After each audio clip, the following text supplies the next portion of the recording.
Hola.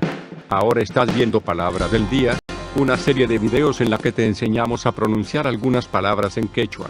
Así que nuestra palabra del día por hoy es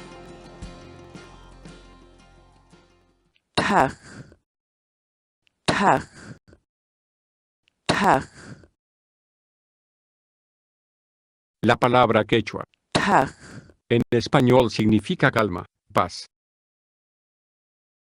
Por ejemplo, tag kay ama llakikuychu.